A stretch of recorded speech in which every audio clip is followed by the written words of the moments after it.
ये जो आप भीड़ देख रहे हैं ये कोई आम भीड़ नहीं है। ये झारखंड के छात्र हैं या फिर कहीं से भी आए वो छात्र हैं जो झारखंड में कुछ दिन पहले तक सरकारी मुलाजिम थे, सरकारी नौकरी कर रहे थे, जेएसएससी सीजीएल के थ्रू इनकी बहाली हुई थी। लेकिन जैसा कि आपको पता है, लगातार जयपाल सिंह मुंडा स्टेडियम में 23-24 दिनों से छात्र प्रदर्शन कर रहे थे। उसके बाद अचानक एक दिन हेमंत सोरेन की सरकार एक फैसला लेती है और जो कल तक अधिकारी थे अचानक आज वो सड़क पे इस तरह से बैठकर प्रदर्शन करने के लिए मजबूर हो जाते हैं। कहानियां आपने सुनी होगी, लेकिन क्या ये जो सब अभ्यर्थी हैं जेएसएससी सीजीएल में लगातार अनियमितता की बात आती है, लेकिन क्या जो सारे अभ्यर्थी हैं वो सारे अनैतिक रूप से बहाल हुए थे, या अब भी सवाल है उन छात्रों का क्या जिन्होंने अपनी मेहनत, अपनी लगन, अपनी तपस्या के बल पर वो मुकाम हासिल की थी, वो नौकरी हासिल की थी और आज वो सड़क पर हैं। कल तक जो सरकारी मुलाजिम थे आज सड़क पर प्रदर्शन करने के लिए मजबूर हैं। सवाल है, सवाल सरकार से है, सवाल व्यवस्था से है, कई तरह के सवाल हैं जो आज भी हम सबों के बीच है। ये जो फैसला लिया गया, क्या वो फैसला तर्कसंगत था? क्या वो फैसला इंसाफ दिलाने के लिए, इंसाफ के कसौटी पर उस फैसले को सही ठहराया जा सकता है? क्या नाम है आपका? चंदन कुमार। चंदन जी, किस पोस्ट पे थे आप? एएसओ, सहायक प्रशाखा पदाधिकारी एएसओ की पोस्ट पे था। कहाँ पोस्टिंग थी? प्रोजेक्ट भवन में, वित्त विभाग में पोस्टिंग थी। क्या कभी ऐसा सपने में भी आया था, आपने ऐसा सोचा था कि जिस कार्यालय में रोज आ रहे हैं उसी कार्यालय के बाहर इस तरह से बैठकर प्रदर्शन करना पड़ेगा? बिल्कुल ऐसा कोई सोचता भी नहीं है और सोचना भी नहीं चाहिए, लेकिन क्या बोले, दुर्भाग्य है इस राज्य का। 7 महीना से हम लोग जिस ऑफिस में रोज आके मतलब सरकार के कार्य में ही हम लोग मदद कर रहे थे, सरकार के अभिन्न अंग थे। उसके बाद एक रात में फैसला लिया जाता है और सब आज देखिए वही ऑफिस के बाहर रोड पे हम लोग बारिश में भीग के मजबूर हैं बैठने के लिए। सर्दी खांसी हो गया, अंदर से कपड़ा पूरा गीला है। 2 दिन से यहीं पे बारिश में टेंट भी हम लोग अगर लगाने का व्यवस्था किए तो रात को पुलिस आके टेंट उखाड़ के फेंक दी। अरे भाई, हम लोग सिलेक्टेड हैं, अधिकारी हैं, आज नहीं तो कल फिर बनेंगे अधिकारी। न्यायालय से ऊपर कोई नहीं है। आप रात को मजबूरी में जो भी मजबूरी रहा हो आपका, फैसला लेने वाला अलग चीज़ है। न्यायालय में आप क्या मुँह दिखाइएगा, वहाँ पे क्या जवाब दीजिएगा?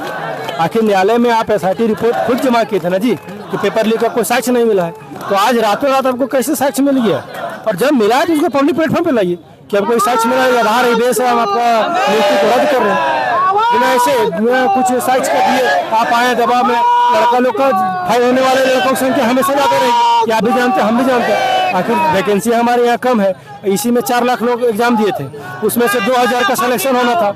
अब उसमें समझ 3,80,000 बच्चा, उन लोग का जनसंख्या तो हमेशा ज़्यादा रहेगा। अगर उसमें से 5000 बच्चे भी एक साथ आ जाएंगे तो हमेशा इस तरह का कोई भी एग्जाम को लेकर के बोल देगा कि इसमें धांधली हुआ, ये हुआ, रद्द कर दीजिए। तो आप कल रात को 18 बैच को एग्जाम एक साथ रद्द कर दिए। क्यों? वो बच्चा जो पढ़ के, उसमें आपको नहीं लगता था कि सब मान लेते हैं धांधली हुआ है, तो सब धांधली का भरोसे आया होगा, उसमें जेन्युइन लड़का नहीं होगा, वो कहाँ जाएगा? 5-5, 7-7 नौकरी छोड़ के जो आया वो कहाँ जाएगा? मैं खुद जैसे जो जीडी एग्जाम होता है, जब इसका एग्ज़ाम होने वाला था 2024 में जनवरी में, एक बार होगा एग्ज़ाम हुआ था, उस टाइम रद्द हो गया था पेपर लीक के कारण।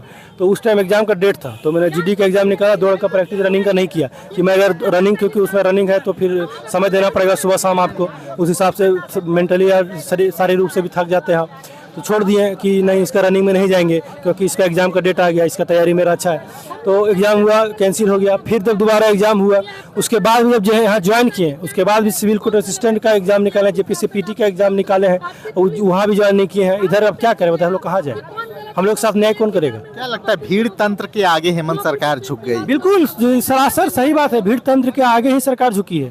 एक बात बताइए, जब रिपोर्ट तो जब छापा मारा है जेएसएससी, जेपीसी, सीआईडी, रोज खुलासा हम लोग भी देख रहे हैं, आप लोग भी चला रहे हैं मीडिया की, जेपीसी के लोग मिल रहे हैं, मिली भगत। इसका जेएसएससी के बाद यहाँ आया कहाँ से?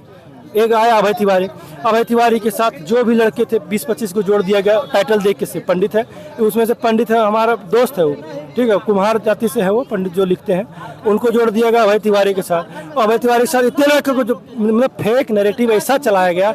और इसमें हम लोग का भी थोड़ा सा गलती है। हम लोग सरकार से यहाँ पे पूछे, कार्य विभाग से, हम लोग मीडिया में अपना बात रखना चाहते हैं। फॉल्स नैरेटिव चल रहा है पूरा देश में, पूरा देश की मीडिया यहाँ पे झारखंड में थी, रांची में थी, और फॉल्स नैरेटिव सेट हो रहा है, पूरा चल रहा है मीडिया में, हम लोग रखने हैं। तो मना कर दिया गया था, हम लोग बात अपना नहीं रखें। और उसमें कितना फेक है बता रहे हैं आपको। उसके साथ एक भी लड़का, जितना का फोटो वायरल किया है अभय तिवारी के साथ जोड़ के, एक भी लड़का का रिश्ता अभय तिवारी के साथ नहीं, एक भी लड़का का नहीं। अभय तिवारी उसकी पत्नी वाइफ भाई है, उसको छोड़ के एक लड़का का उसके साथ संबंध नहीं है। कितना फॉल्स नेगेटिव फैलाया गया, कोई मीडिया वाला इस तथ्य को चेक भी नहीं किया कि सही में ये लड़का का संबंध अभय तिवारी से है या नहीं है। मतलब जो बोल दिया गया, पोस्टर चैट जीपीटी से बना दिया गया, उसको सर्कुलेट कर देना है पूरे देश में, ऐसे चलता है। कहाँ के रहने वाले हैं चंदन आप? गिरिडीह के रहने वाले हैं। आपके कई साथी हैं जो शायद कभी आपके साथ तैयारी भी कर रहे होंगे एग्जाम में। आज वो लोग जीत का जश्न मना रहे हैं, आज वो लोग नारे लगा रहे हैं कि दबदबा था, दबदबा है, दबदबा बना रहेगा। तो ये किस तरह का दबदबा आप मानते हैं? दबदबा वही है, भीड़ तंत्र का दबदबा है कि भीड़ हमारे साथ है तो कुछ भी झुका देंगे, ऐसा नहीं होता भाई। सरकार को तुम डिसीजन लेने के लिए झुका सकते हो, न्यायालय, आखिर न्यायालय तो हम लोग के लिए भी जिंदा है। लोकतंत्र है कि नहीं देश में? आप भीड़ लेके आ जाओगे, कुछ भी कर लोगे। न्यायालय जाएंगे, न्यायालय से ही नौकरी लेके हम लोग यहाँ पे आए थे ना, न्यायालय ही हम लोग को क्लीन चिट दिया है और उसमें लिखा हुआ कंडीशन दिया गया है हमारे नियुक्ति पत्र में सीधा कि अगर कोई भी कैंडिडेट का अगर इसमें संलिप्तता है तो उसे कैंडिडेचर रद्द किया जाए, अभ्यर्थी का उसको निकाला जाए। पूरे वैकेंसी को कभी रद्द करने का हमारे न्यायालय ने कुछ ऐसा पॉइंट नहीं लिखा है। जजमेंट को लोग जजमेंट को मिस इंटरप्रेट कर रहा है, इसमें ये लिखा हुआ है, इसमें जजमेंट पढ़े आप लोग कभी? मीडिया वाले सामने जजमेंट दिखाए रहते, कुछ बोल देने से हो जाता है। न्यायालय से रास्ता निकलेगा, इंसाफ मिलेगा न्यायालय से? बिल्कुल निकलेगा सर। इस पे एक खोटा में एक कहावत है, पहले हम लोग का सब कुछ ठीक था, अचानक से पता नहीं क्या माहौल बिगड़ गया जो हम लोग के खिलाफ में सरकार हो गई। तो एक खोटा में कहावत है, उदो घर घर कूदो और अपन घर में आंख मूंदो।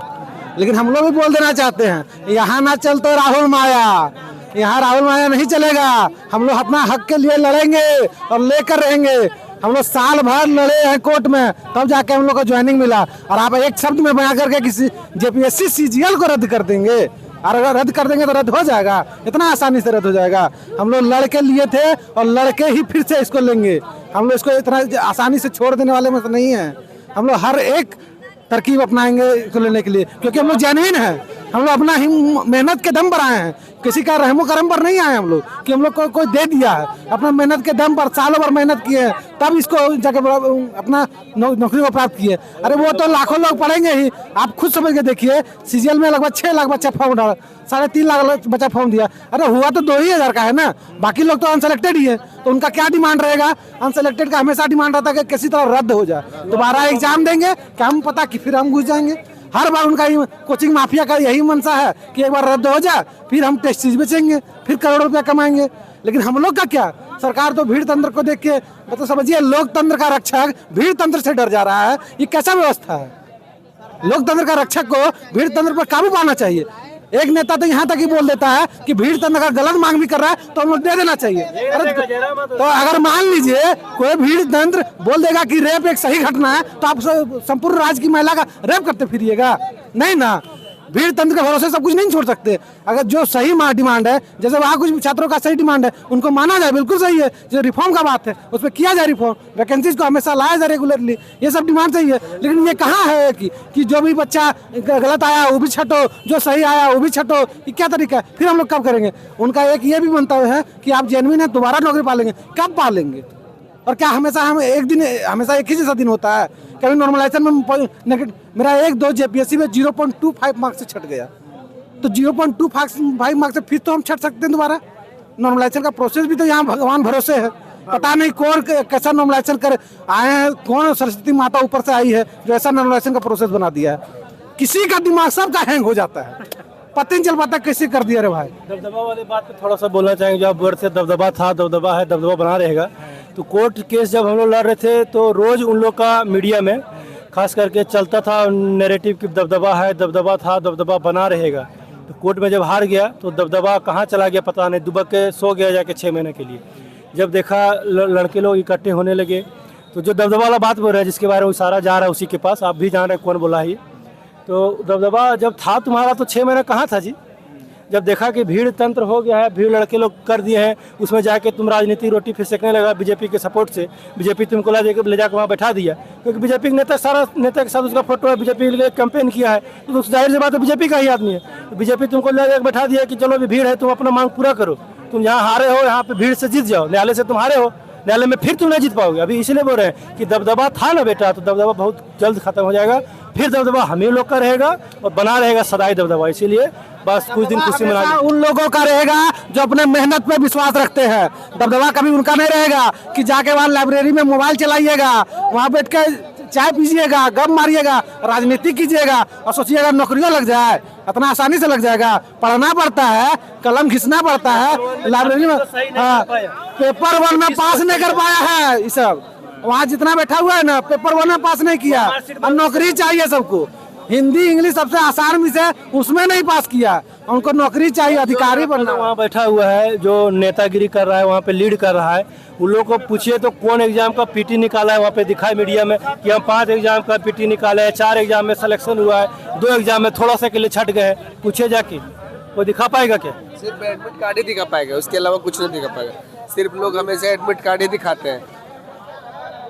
देखिए ये छात्र हैं जो एसएससी सीजीएल जो परीक्षा रद्द की गई है उसके पीड़ित हैं, एक तरह से कह सकते हैं कि सरकार के फैसले के बाद ये छात्र सड़क पे आ गए हैं। प्रोजेक्ट भवन का गेट सामने है और कल तक जो छात्र इस गेट के अंदर नौकरी कर रहे थे आज इस गेट के बाहर प्रदर्शन करने के मजबूर हैं।